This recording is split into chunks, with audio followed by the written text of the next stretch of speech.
Bonjour à tous, dans cette vidéo je vais vous présenter la procédure pour réaliser les réglages sur distributeur d'engrais Kubota. Cette vidéo n'a pas pour but de remplacer le manuel d'utilisation ni les consignes de sécurité qui y sont liées. Alors je vais tout d'abord vous présenter les éléments qui sont présents à la livraison de la machine. Donc on va avoir un récipient de 1 litre donc pour avoir la densité, un peson ainsi qu'un granulomètre et les tables d'épandage dans le manuel. Alors, tout d'abord, vous pouvez réaliser une tas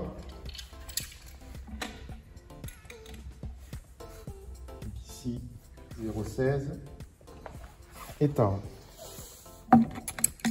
Une fois cette tas réalisée, vous allez prendre votre engrais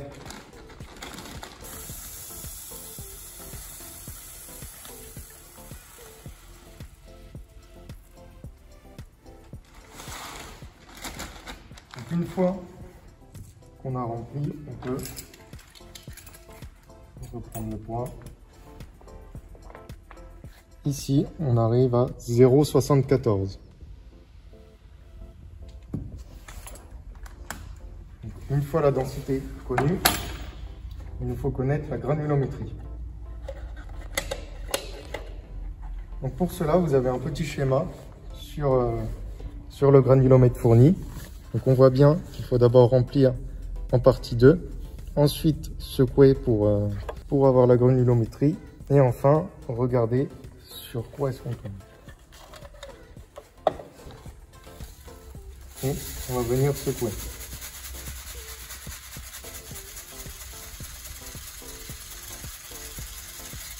Une fois l'engrais fixé dans les différents éléments, on va pouvoir venir voir.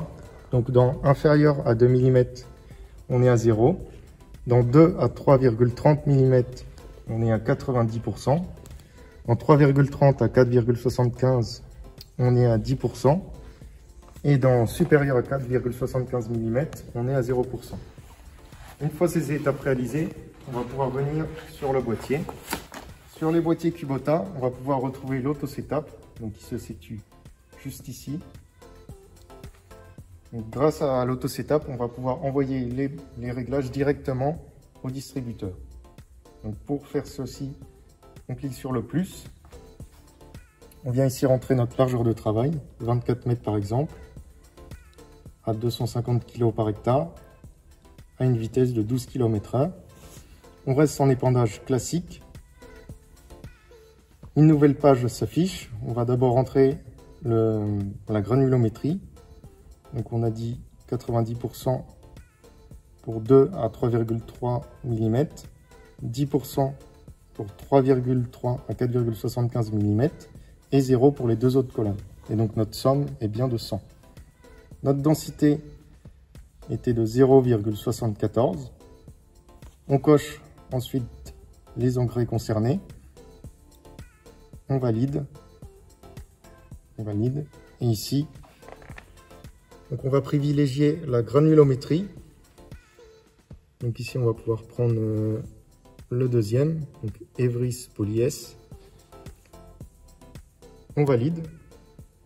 Une fois qu'on a validé, on a ensuite nos réglages qui vont apparaître.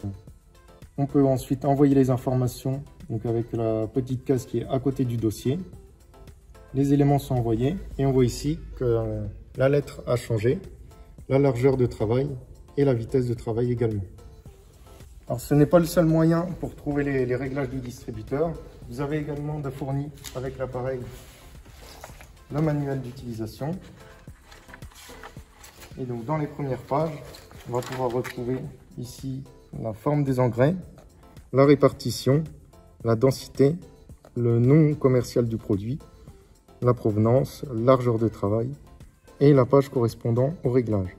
Donc pour nous, c'était le Poly-S, ici, 0,82, en 0,5, 90, 0,5, 0,0. On le retrouve en page 13. Donc ici, on a nos différents tableaux, avec ici le Poly-S, donc l'engrais que l'on souhaite épandre.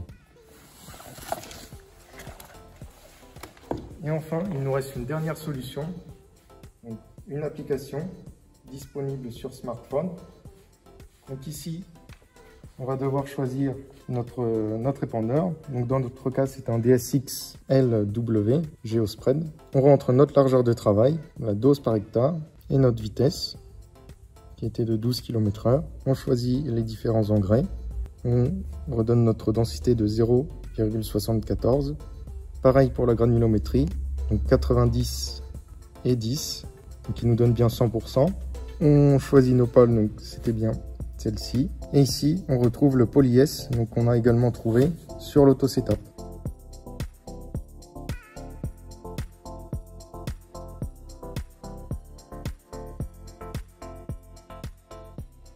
J'espère que cette vidéo vous aura été utile et je vous souhaite un bon épandage.